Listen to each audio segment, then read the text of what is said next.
Selamat datang di podcast Open Heart with Poltak IP Sibarani. Podcast ini adalah sarana untuk menguraikan atau memperbincangkan hal-hal yang penting, yang berguna dalam hidup kita sehari-hari, yang di dalamnya terkandung nilai-nilai yang bersifat edukatif, teologis, filosofis, dan etis. Uraian atau perbincangan akan disampaikan secara topikal atau tematis. Selamat mengikuti.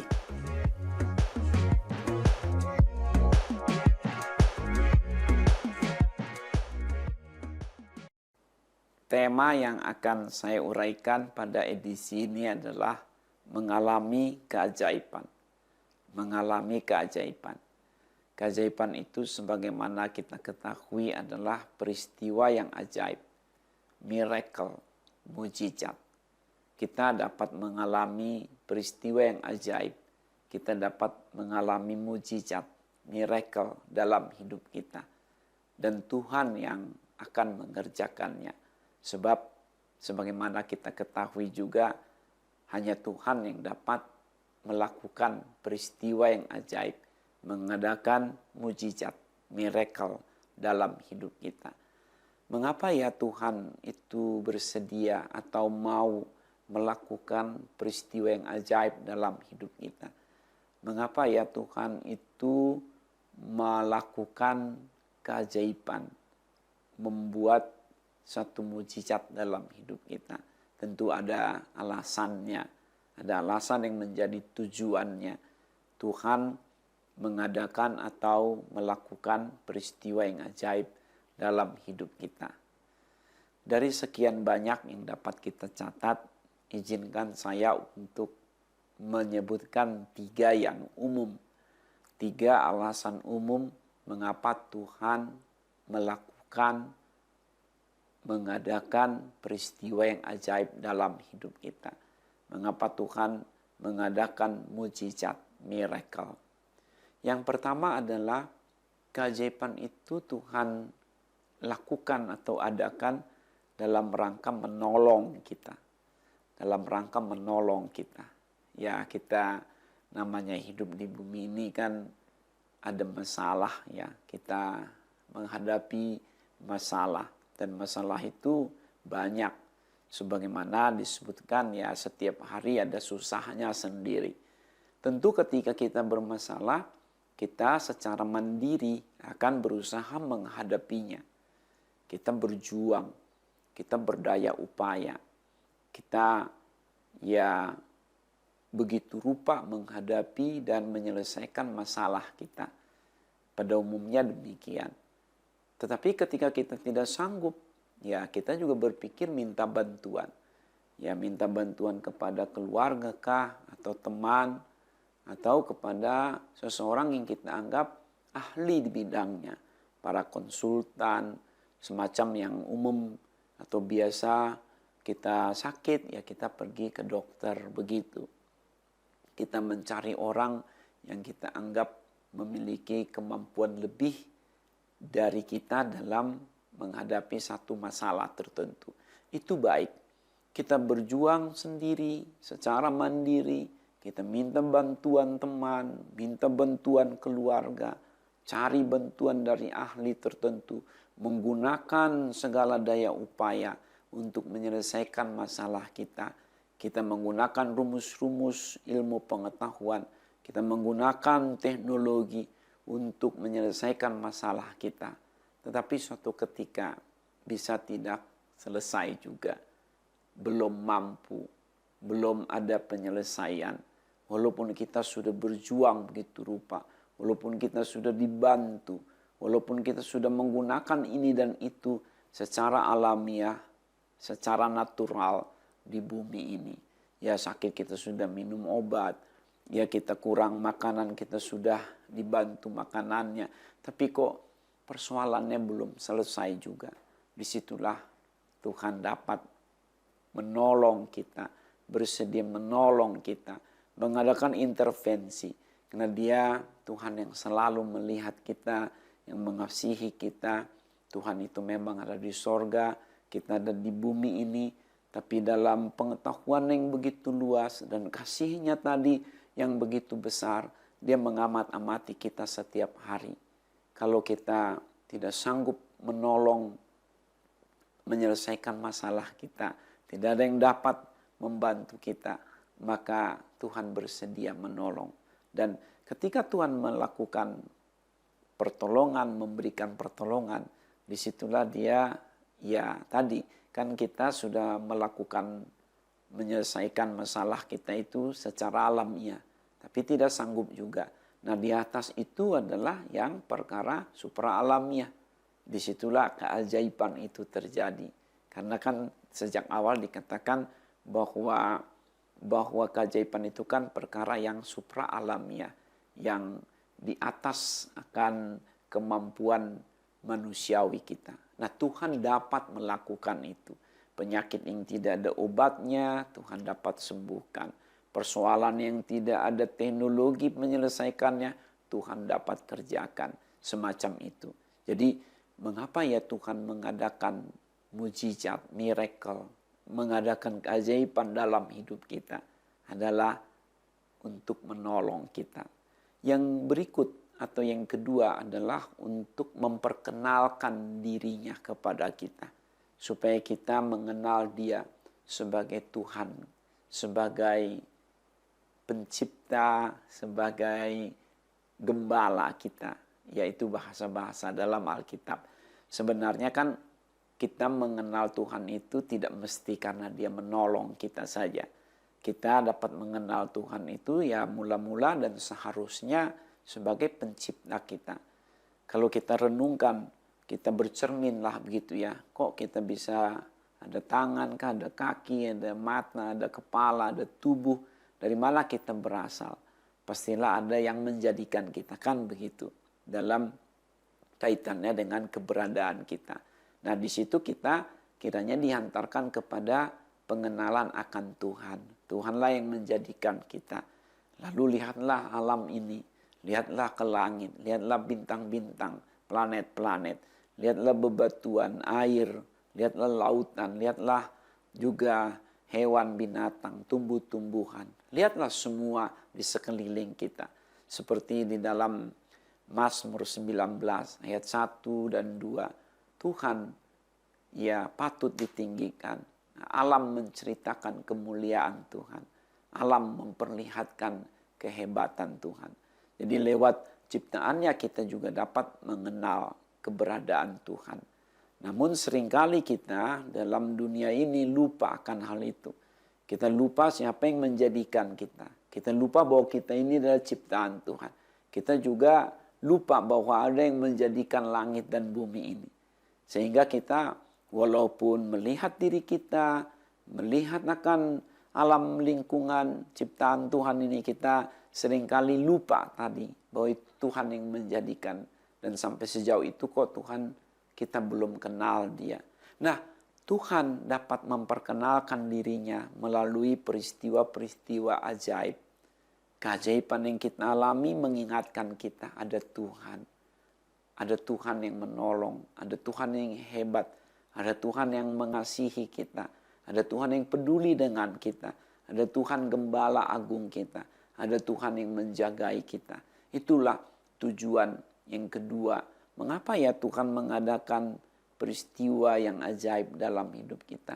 Mengapa ya Tuhan melakukan perkara-perkara yang ajaib dalam hidup kita? Mengapa Tuhan mengadakan mujizat, miracle? Adalah supaya kita kenal Dia, kita panggil Dia, kita memuji Dia. Kira-kira seperti itu yang tujuan kedua ini. Lalu tujuan yang ketiga adalah untuk ya kaitan dengan itu atau kelanjutan dari itu untuk mempertobatkan kita. Untuk kita sadar akan ya dosa-dosa kita kah, kesalahan kita. Karena begini, acap kali kita merasa tidak ada salah ya. Kita acap kali merasa sudah ya benar aja gitu. Tetapi dengan kita melihat keajaiban, kiranya kita diperkenalkan pada kita ada perkara yang kita tidak dapat lakukan, tapi Tuhan dapat lakukan. Disitulah kita jadi rendah hati. Disitulah kita jadi ingat, iya ya, saya ini bukan siapa-siapa. Ternyata banyak perkara yang tidak dapat saya kerjakan. Dan memang ya, kita juga diinsafkan dengan kesalahan-kesalahan kita. Saya jadi teringat dengan kisah seperti Simon Petrus dan teman-temannya sebelum menjadi rasul. Mereka ini kan adalah nelayan-nelayan penangkap ikan di Danau Galilea. Suatu ketika di dalam Injil Lukas pasal 5 disebutkan perahu mereka kosong, semalam-malaman mereka tidak dapat menangkap ikan seekor pun. Padahal sudah berjuang begitu rupa. Dan mereka kan adalah nelayan-nelayan yang sudah biasa menangkap ikan di sana. Tapi ya aneh juga, kok tidak dapat seekor ikan pun semalam-malaman. Mereka loh rame-rame, bukan cuma satu orang. Tetapi Tuhan juga aneh mengadakan perkara yang ajaib kemudian. Satu perkara yang aneh juga. Singkat cerita saja lah ya. Tuhan menyuruh Simon Petrus itu melemparkan jalannya kembali di siang hari setelah sebelumnya ia pinjam perahunya yang kosong untuk melayani orang banyak di tepi pantai sebagai pengajar, penceramah, pemberita firman. Dan setelah selesai pelayanan itu, Tuhan tadi mengatakan lemparkan jalamu, tebarkan jalamu di tempat yang lebih dalam. Dan dia menarik jala itu kembali, dapat ikan begitu banyak. Aneh itu perkara yang ajaib. Dan setelah perahunya penuh, dia panggil juga teman-temannya yang perahunya juga kosong kan. Mereka ini satu grup, sama-sama tidak dapat apa-apa semalaman. Jadi perahu mereka semua memang kosong. Nah, Petrus yang duluanan perahunya sudah penuh oleh keajaiban dari Tuhan itu, dipanggil teman-temannya dan dipenuhi juga dengan kuasa Tuhan secara ajaib akan perahu teman-temannya itu. Dan disitulah Petrus, dia tersungkur di hadapan Tuhan dan berkata, Tuhan ampunilah aku orang berdosa. Ya memang aneh ya, kok bisa ya orang itu jadi sadar akan keberdosaannya karena dia melihat keajaiban.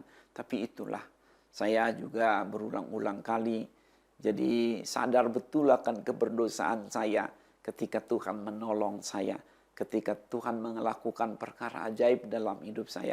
Saya jadi diingatkan bahwa oh iya ya, saya orang kecil, tidak bisa apa-apa. Saya ini banyak perkara yang tidak dapat saya lakukan, dapat saya perbuat. Tapi karena kasih karunia Tuhan, saya ada sebagaimana saya ada. Disitulah saya jadi sadar bukan saja akan ketidakmampuan, tapi juga atas keberdosaan, atas kenajisan, atas kesalahan, dan segala kejahatan saya. Jadi itulah tiga tujuan umum mengapa Tuhan mengadakan peristiwa yang ajaib.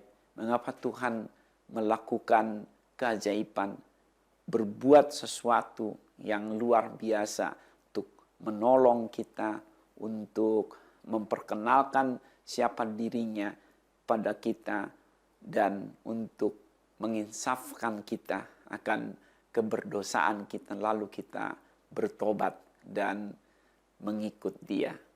Jadi Tuhan dapat melakukan keajaiban dalam hidup kita. Tuhan akan mengadakan mujizat dalam hidup kita. Kita dapat melihat, mengalami keajaiban dari Tuhan. Melihat, mengalami miracle, mujizat dari Tuhan. Namun bukan tanpa syarat, bukan tanpa kriteria. Sebab meskipun Tuhan itu maha kasih, maha murah, tapi kan tidak murahan ya. Dia juga ya menjaga supaya ada keadilan. Jadi tidak sembarangan. Siapa yang memenuhi syarat atau kriteria mengikuti ketentuan, ya dia akan mengalami keajaiban. Kita dapat mengalami keajaiban dan seharusnya mengalami keajaiban. Asalkan tadi biarlah kita memenuhilah syarat, ketentuan atau kriteria itu. Ya syarat, ketentuan atau kriteria dimaksud tidak fisikal, tidak material, tidak juga sosial, tidak politis apalagi. Tapi ini semua adalah ketentuan kriteria yang sifatnya spiritual. Mula-mula agar kita mengalami keajaiban dari Tuhan itu adalah kita mengakui atau mempercayai kuasa Tuhan. Kita mengakui atau mempercayai kuasa Tuhan. Sebab dibutuhkan iman, dibutuhkan percaya. Maka Tuhan sering bertanya, adakah iman? Adakah percayakah engkau kepadaku? Apakah engkau mengimani? Apakah engkau mempercayai? Tuhan melihat iman. Tuhan menakar kepercayaan kita. Selama kita ini beriman padanya, meyakini bahwa dia sanggup, ya jadilah. Maka Tuhan sering berkata, jadilah seperti imanmu. Jadilah seperti yang kau kehendaki. Sama dengan beriman itu tadi. Iman adalah dasar dari segala sesuatu yang kita harapkan dan bukti dari segala sesuatu yang belum kita lihat. Jadi Tuhan itu menghargai betul iman kita. Iman itu adalah pandangan bukan secara jasmania, tetapi pandangan secara rohania. Kita sungguh yakin Tuhan sanggup melakukan segala perkara. Dia hebat luar biasa. Tidak ada yang mustahil bagi dia. Lukas 1 ayat 37 kembali diingatkan. Sebab bagi Allah tidak ada yang mustahil.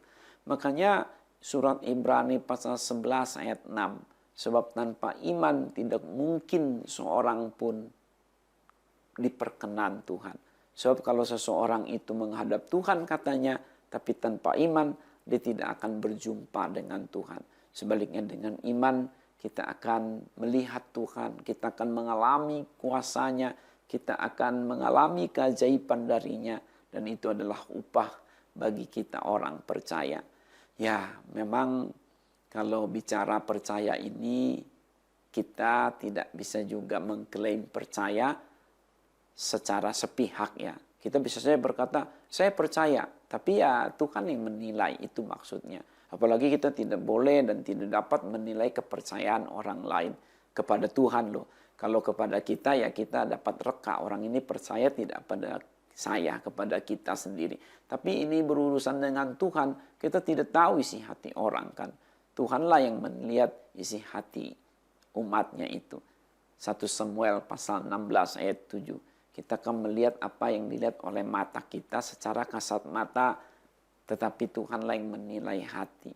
Jadi kalau kita ini memiliki keyakinan, mempercayai kuasa Tuhan, maka kita akan melihat kuasa itu. Hanya dengan itu kita akan mengalami akan keajaiban. Keajaiban itu tidak dibeli dengan uang, tidak dibayar dengan tenaga, tidak dibayar dengan apapun, tetapi adalah dengan keyakinan. Kita percaya. Percayakah engkau? Akulah kebangkitan dan hidup, kata Tuhan. Siapa yang percaya kepada aku, ya akan hidup. Percayakah engkau akan hal itu? Ditanya. Dalam Injil Yohanes pasal 11, ayat 25-26. Jadi orang yang mengalami keajaiban itu bukan orang yang berpangkat tinggi, yang berilmu banyak, yang berpengetahuan luas. Tidak. Orang yang akan mengalami mukjizat, keajaiban dari Tuhan. Orang yang percaya. Orang yang merendahkan hatinya. Orang yang memandang kepada Tuhan dengan iman. Mereka lah yang akan mengalami keajaiban. Mereka lah yang akan mengalami mukjizat dari Tuhan. Berikutnya adalah kita memohon kuasa Tuhan. Setelah kita mempercayai kuasa Tuhan, kita memohon kuasa Tuhan. Jadi mesti ada namanya permintaan. Ya, maksudnya jangan kita percaya hanya dalam hati, tapi juga nyatakanlah itu di dalam omongan kita. Sama itu seperti ucaplah syukur. Ya, bersyukur maksudnya jangan hanya dalam hati dan pikiran, tetapi juga harus kita ucapkan. Karena kita toh punya suara, kita punya kemampuan untuk berkata-kata. Demikianlah kita harus menyatakan keyakinan kita dalam doa. Di dalam Filipi pasal yang keempat, ayat 6 dan 7. Janganlah kamu khawatir tentang apapun juga, tapi nyatakanlah segala keinginanmu kepada Allah dalam doa, permohonan, dan ucapan syukur. Berserulah kepadaku, kata Tuhan lagi nih ayat-ayat masyhur ya. Yeremia 33 ayat 3. Maka aku akan menjawab engkau dan akan memberitahukan kepadamu hal-hal yang tersembunyi yang belum pernah kau ketahui. Jadi kita harus memohon kuasa Tuhan. Setelah kita mempercayai dalam hati tadi, dalam pikiran juga lah, lalu kita memohonkan. Tidak akan kita dapat disebut sebagai orang percaya kalau kita tidak memohonkannya kepada Tuhan. Nah, Tuhan mau ya kita berkata-kata juga kepadanya. Ya memang ada orang bertanya begini, mengapa ya kita harus memohon dulu baru Tuhan menolong? Bukankah Tuhan Maha Tahu? Ya memang Tuhan Maha Tahu. Di dalam Matius pasal 6 ayat 8, lalu juga diulangi dalam Matius 6 ayat 32, Tuhan sudah tahu apa yang kita perlukan sebelum kita meminta kepadanya. Tetapi ya Tuhan menguji kerelaan kita, kesadaran kita, kemauan kita, kerendahan hati kita melalui omongan kita itu. Lagi pula kan tadi diingatkan kita memang bisa berkata-kata, dapat berucap. Ayolah ucapkan sesuatu kepada Tuhan. Tuhan itu maha mendengar. Maka Tuhan mau kita memohon kuasanya. Setelah kita mempercayai kuasanya, meyakini kuasanya, kita memohonkan kuasanya melalui doa-doa kita. Ayo ajukan akan permohonan-permohonan kepada Tuhan. Mintalah maka kamu akan diberi. Carilah maka kamu akan mendapat. Ketuklah pintu maka pintu akan dibukakan bagimu. Tuhan senang loh mendengar suara kita. Seperti ya ayah atau bapak atau ibu atau mama itu kan kalau anaknya minta tolong, aduh walaupun sedang sibuk ya senang aja begitu. Apalagi Bapak surgawi. Siapa di antaramu kalau anakmu meminta ikan, kamu beri ular. Kalau meminta roti, kamu berikan batu. Jika Bapamu yang di bumi ini saja tahu memberi pemberian yang baik kepada anak-anaknya, apalagi Bapamu yang di sorga. Jadi semakin kita sering berseru kepada Tuhan, semakin nampaklah keyakinan kita, kepercayaan kita kepadanya. Lalu kita biarlah boleh namanya menantikan kuasa Tuhan. Ya kita sabar menunggu. Sebab seringkali Tuhan juga menguji keyakinan kita ya lewat kesabaran kita. Mau ndak kita menanti, mau ndak kita menunggu. Ya Pengkhotbah 3 ayat 11, indah pada waktunya Tuhan. How beautiful in His or God's time. Pada waktunya Tuhan itu indah. Kita mungkin berkata, aduh sudah terdesak nih, sudah harus nih, sudah nggak ada waktu lagi nih. Ya itu kan menurut kita. Tapi dalam pengetahuan Allah yang lebih luas, dia tahu kapan kita sebenarnya memerlukannya. Kapan kita sebenarnya membutuhkannya. Karena bagi Tuhan tidak ada yang terlalu cepat, juga tidak ada yang terlambat. Selalu mungkin buat kita tidak on time, tetapi selalu in time. Tuhan tidak akan membiarkan kita. Dia tahu kalau kita masih bisa bertahan, dia tahu kalau kita masih bisa menunggu, dia tahu. Dan ajaib perbuatan Tuhan. Jadi kita setelah memohon, biarlah kita menantikan. Menantikan kuasa Tuhan. Berbahagialah orang yang menanti-nanti kedatangan Tuhan. Jadi di sini dibutuhkan kesabaran. 1 Petrus 4 ayat 7. Ya ini ayat-ayat masyhur ya. Kesudahan segala sesuatu sudah dekat. Karena itu kuasailah dirimu dan jadilah tenang. Supaya kamu berdoa, dapat berdoa. Berdoa dengan tenang. Ya kalau kita tidak sabar menanti, memang kita akhirnya tidak melihat kuasa Tuhan itu. Jadi siapa yang setia sampai kepada kesudahannya, mereka akan melihat akan kuasa Tuhan lebih lagi. Lalu kita dalam rangka mengalami keajaiban Tuhan itu adalah juga biarlah kita mengikuti komando Tuhan. Mengikuti komando Tuhan. Setelah kita awalnya tadi, harap maklum saya ulangi ya, kita mempercayai kuasa Tuhan, kita memohon kuasa Tuhan, kita menanti atau menunggu kuasa Tuhan dinyatakan, lalu kita juga biarlah mengikuti komando dari Tuhan. Apa ya perintah-perintah dari Tuhan yang harus kita jalankan? Karena acap kali Tuhan itu mau melibatkan kita langsung di dalam perkara itu sendiri. Tuhan mau jadikan kita sebagai co-worker, ya, bukan kita setara dengan Tuhan, bukan. Tapi Tuhan libatkan kita justru supaya kita punya pengalaman lebih di dalam perjalanan keimanan kita. Ya, saya tadi sudah sebutkan di bagian agak awal ya, mengenai Simon Petrus. Simon Petrus perahunya kosong. Tuhan mau isi, tapi ya lemparkan lagi jalamu. Kan begitu. Makanya jalannya jangan dibuang. Syukurlah memang Simon Petrus tidak membuang jalannya. Dia membasuhnya, disebut di dalam Injil Lukas pasal 5 ayat 1 dan 2. Dia tidak buang, dia tidak lemparkan jalannya karena dia marah misalnya tidak dapat ikan semalaman itu. Tapi dia basuh, dia cuci, dia jaga. Dan ketika Tuhan berkata, tebarkan jalamu sekarang. Ya itulah, apa perintah Tuhan? Kemana Tuhan menyuruh kita menebarkan jala sekarang? Kemana?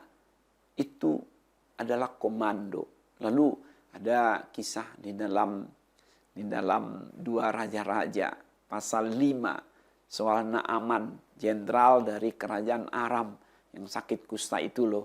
Kan Tuhan suruh dia merendam di Sungai Yordan 7 kali. Mau enggak? Itu komando. Mau enggak taat? Ya, dia kan marah-marah tuh awalnya. Wah, aku disuruh-suruh. Aku ini kan panglima tentara kerajaan Aram. Waktu itu kan kerajaan Aram adalah kerajaan yang hebat sekali di kawasan itu. Israel sendiri sedang berada di bawah tekanan kerajaan Aram kan. Jadi dia awalnya siapa berani perintah aku. Rajanya sendiri pun hormat kepada panglima bala tentara Aram ini, namanya adalah Naaman. Tetapi akhirnya dia merendahkan hatinya. Dia turut, dia bersedia mengikuti komando dari Tuhan. Dia pun berendam 7 kali di Sungai Yordan. Dan akhirnya penyakit kustanya hilang. Jadi Tuhan mengadakan mujizat, melakukan miracle, mengadakan keajaiban, juga melibatkan orang-orang yang bermohon itu tadi. Paling tidak seringkali demikian. Ya bisa juga Tuhan mengadakan keajaiban itu tanpa melibatkan orang itu bisa. Tapi ini kita sedang bicara konteksnya kalau Tuhan melibatkan kita, mau melibatkan kita di situ. Mari kita jangan abai. Ikuti komando Tuhan. Petrus, Naaman, lalu di dalam 2 Raja-Raja pasal 4 ini juga kisah yang masyhur. Ada seorang ibu janda, suaminya adalah hamba Tuhan, baru meninggal dan anaknya 2 orang akan dibawa oleh penagih hutang karena ya somehow ya demikianlah mereka ini kekurangan, jadi anaknya mau dijual. Zaman itu memang zaman perbudakan. Lalu Nabi Elisa, setelah ibu janda ini datang kepada Nabi Elisa yang waktu itu adalah hamba Tuhan yang diurapi untuk menolong umatnya sebagai hamba sebagai kepanjangan tangan Tuhan, namanya juga zaman kenabian. Jadi Nabi Elisa berdoa kepada Tuhan, apa yang harus dilakukan untuk menolong ibu itu. Dan Tuhan berkata kepada Nabi Elisa supaya ibu itu boleh menggunakan sebelumnya ditanya, apa yang ada padamu ibu? Apa punyamu? Ya kami hanya punya buli-buli kecil dan tinggal sedikit saja minyak di dalam buli-buli itu. Semacam botol ya. Dan isinya tinggal sedikit minyak. Lalu Tuhan berkata lewat Nabi Elisa, mintalah bejana-bejana dari tetangga-tetanggamu. Yang banyak ya. Lalu nanti tuanglah bejana-bejana itu. Maksudnya ke dalam bejana-bejana itu minyak dari buli-buli itu. Nah ini kan dibutuhkan ketaatan. selain dibutuhkan percaya, itu kan gimana ya, nggak masuk akal sebenarnya. Bagaimana mungkin dari buli-buli kecil tinggal sedikit minyak bisa mengisi semua bejana-bejana, galon-galon lah atau ember-ember itu semuanya. Ya tapi namanya juga keajaiban. Keajaiban itu berbanding lurus dengan ketaatan dalam hal ini. Dan ibu itu taat. Diminta tetangga-tetangga, dari tetangga-tetangganya banyak bejana. Dituang terus-menerus. Sedapat ada bejana itu, sebanyak bejana itulah minyak itu mereka dapat. Jadi kalau orang itu mau mengalami keajaiban dari Tuhan, biarlah juga mengikuti komando dari Tuhan. Apa perintah Tuhan bagi kita? Misalnya saja, kita dalam rumah tangga, ya ada persoalan, kita ada marah lah gitu. Kita benci gitu, karena katakanlah pasangan hidup kita atau anggota keluarga kita itu jahat sama kita. Berkhianat kepada kita. Kita dirugikan. Nah, apa perintah Tuhan supaya persoalan itu jadi? Selesai lagi. Misalnya Tuhan berkata, kamu harus mengampuni. Nah itu komando, mau nggak kita mengampuni? Jangan kita katakan, ya aku mau Tuhan selesaikan masalah ini, tapi aku tidak mau mengampuni dia. Ya enggak bisa. Kan agar kita mengalami keajaiban itu, bukan hanya kita mengakui kuasa Tuhan, bukan hanya kita memohon kuasa Tuhan, bukan hanya kita menantikan kuasa Tuhan saja, tapi juga kita harus mengikuti komando dari Tuhan. Apa komando dari Tuhan? Tuhan suruh kita melakukan apa? Mengampunikah? Hidup sucikah? Bekerja keraskah? Sabarkah? Apakah Tuhan suruh kita operasikah? Kita suruh minum obat tertentukah? Apa hikmat Tuhan? Dengarlah hikmat Tuhan itu. Petunjuk-petunjuk ilahi yang supra alamiah, yang mungkin tidak masuk akal bagi kita dan seringkali tidak masuk akal, namanya keajaiban. Kita kan sudah berusaha melakukan semampu kita, tapi tidak sanggup juga. Kita sudah minta bantuan dari teman-teman, tapi tidak sanggup juga. Nah sekaranglah Tuhan ambil alih, tetapi ada namanya petunjuk-petunjuk ilahi yang mesti kita ikuti. Itulah 4 langkah umum bagaimana kita mengalami keajaiban dari Tuhan. Bagaimana kita mengalami mukjizat atau miracle dari Tuhan itu. Hal lain yang patut kita renungkan sehubungan dengan tema ini, mengalami keajaiban itu adalah setelah kita mengalaminya. Setelah kita mengalami keajaiban, apa yang sepatutnya kita lakukan? Apa yang seharusnya kita perbuat? Bagaimana sikap kita kemudian setelah kita mengalami keajaiban? Setelah kita disembuhkan dari penyakit dengan cara yang ajaib, setelah kita mengalami kecukupan bahkan kemakmuran dengan cara yang ajaib, setelah kita mengalami kehidupan baru dengan cara yang ajaib, kita ditolong Tuhan, diselamatkan Tuhan, apa yang kemudian kita lakukan? Biarlah kita menyikapi semua keajaiban yang kita alami itu dengan benar. Dalam hal ini saya usulkan, sebutkan 4 sikap kita setelah mengalami keajaiban dari Tuhan. Mula-mula biarlah kita suka bersyukur. Suka bersyukur. Menjadi pribadi yang bersyukur senantiasa. Mulailah dari sikap kita. Kita tidak lagi pongah. Kita tidak lagi tinggi hati. Kita tidak lagi merasa lebih dari yang lain. Kita rendah hati sekarang. Karena kita sudah punya pengalaman ditolong oleh Tuhan dengan keajaiban. Kalau kita ada, sebagaimana kita ada, semua karena kasih karunia. Setiap kita melihat orang lain, aduh kita ingat Tuhan yang telah mengangkat kita, telah memberikan kita kesempatan demi kesempatan berikutnya.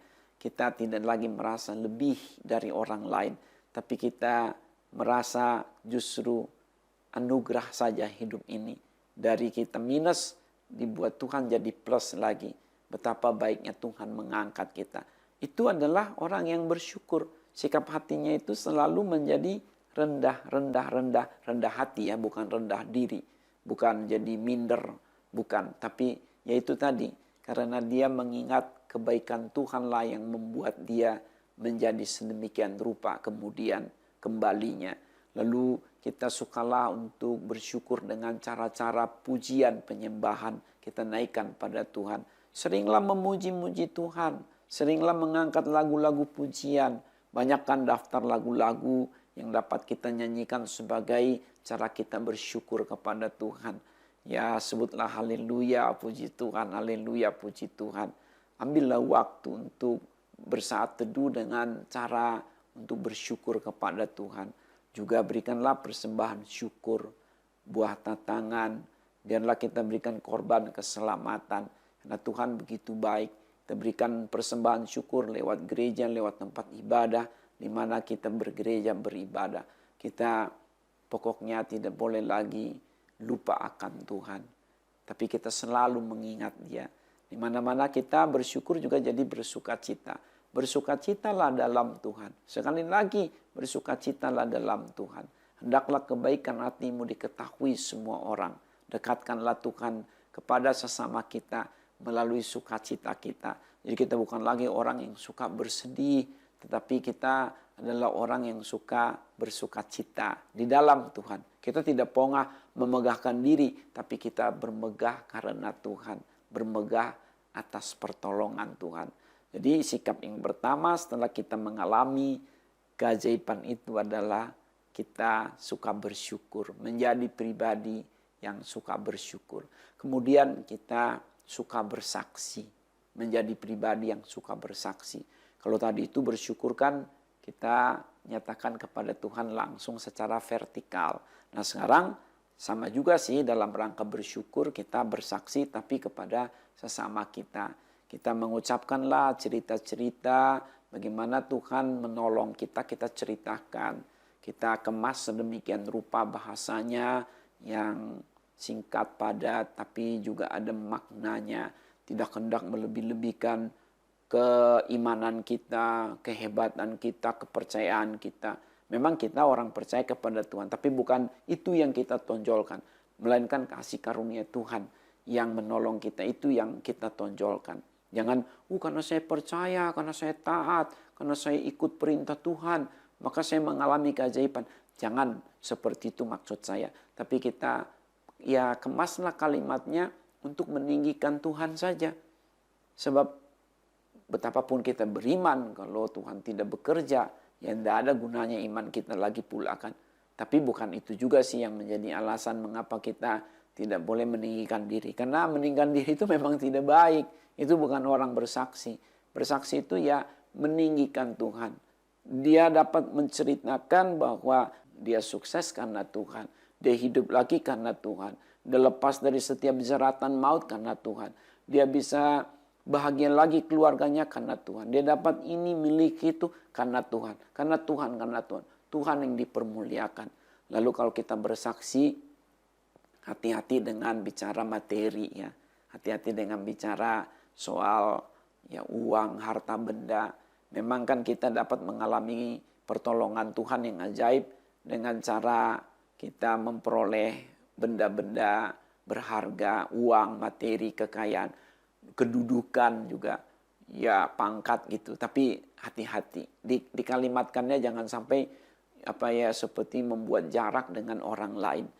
Ya, kita boleh bersaksi sih soal harta benda yang kita yakin itu pemberian Tuhan. Tapi maksud saya kalimatnya itu jangan materialistis lah gitu. Ya bagaimana ya mengalimatkannya. Mintalah hikmat juga dari Tuhan.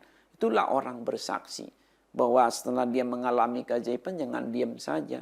Karena niat kita setelah kita bersaksi itu orang akan memuliakan Tuhan juga kan. Orang akan lebih lagi percaya kepada Tuhan. Orang akan lebih lagi memohon kepada Tuhan. Sehingga lewat kita nama Tuhan dipermuliakan dengan kesaksian kita. Nah kita juga boleh bersaksi sembari berbagi sih. Betul. Kita bersaksi lewat berbagi itu juga adalah kesaksian. Apalagi katanya kita orang yang diberkati.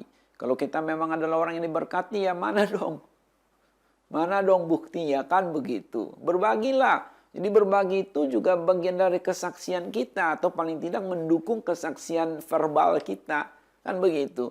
Jangan, wah kita ini orang diberkati tadi. Kita dapat ini, dapat itu dari Tuhan. tapi kok orang tidak menerima sedikit pun akan akan bagiannya gitu ya. Ya, itu jadi orang, saya harap sih orang tidak akan protes, tapi bukan cara bersaksi yang baik toh itu. Jadi lewat kita berbagilah, itu juga adalah sikap kita setelah mengalami keajaiban dari Tuhan. Lalu kita menjadi pribadi yang bertobat. Bertobatlah kita. Saya sudah singgung ini tadi di bagian sebelumnya. Harap maklum kalau saya sebutkan lagi. Bertobat, kita semakin percaya ada Tuhan. Kita semakin berseru kepada Tuhan. Karena pengalaman kita yang sebelumnya berkata bahwa kita dapat menyelesaikan masalah karena pertolongan Tuhan. Jadi berikutnya, masalah apapun yang terjadi, kita tidak lagi khawatiran, kita tidak lagi takutan, kita tidak lagi bingungan, juga kita tidak lagi sombongan, kita tidak lagi tinggi hati, tapi selalu kita ingat Tuhan. Ada Tuhan, percaya kepada Tuhan. Masalah apapun, dalam rumah tangga, dalam pekerjaan, dalam pelayanan, dalam pergaulan, dalam pendidikan, dalam pengobatan, dalam hal apapun, dalam pekerjaan bisnis yang kita geluti, biar kita selalu berkata, ada Tuhan. Lalu jauhkanlah diri dari kejahatan. Jangan lagi demi sesuatu yang kita anggap dapat menyelesaikan masalah kita, kita menghalalkan segala cara. Kita jadi jahat demi mendapat sesuatu untuk diri sendiri. Jangan lagi seperti itu. Maka yang bagian berikutnya sekaligus terakhir berkaitan dengan itu adalah kita menjadi pribadi yang berubah. Berubahlah oleh pembaharuan budimu. Saudara-saudara, demi kemurahan Allah, kata surat Roma pasal 12 ayat 1, persembahkanlah tubuhmu sebagai persembahan yang hidup, yang kudus dan berkenan kepada Allah. Berubahlah oleh pembaharuan budimu. Berubahlah, ayat 2-nya. Ayat 3 juga berkata demikian. Ayat 4 bahkan sampai ayat 8 surat Roma itu juga berkata hal yang berkaitan dengan itu. Kita berubah, jangan lagi hidup untuk diri sendiri. Tapi gunakanlah semua karunia-karunia yang telah kita terima dari Tuhan sebagai bagian berkat Tuhan, keajaiban dari Tuhan. Kita gunakanlah untuk pelayanan. Demikianlah uraian yang dapat saya sampaikan berkaitan dengan tema mengalami keajaiban pada edisi ini. Tentunya ini bukan segalanya. Ini hanyalah sebagai pemicu saja untuk kita semakin terpacu. Apabila Anda ingin atau tergerak hati untuk mendukung kelancaran podcast ini, silakan dapat disalurkan ke nomor lembaga pelayanan kami. Nomor lembaga pelayanan kami dapat dilihat sendiri pada deskripsi atau keterangan podcast ini. Silahkan baca sendiri di situ, diklik di situ. Anda juga apabila ingin mengadakan kerjasama dengan kami, hubungi kami pada nomor kontak dan alamat email yang juga tertera pada deskripsi atau keterangan podcast ini. Terima kasih.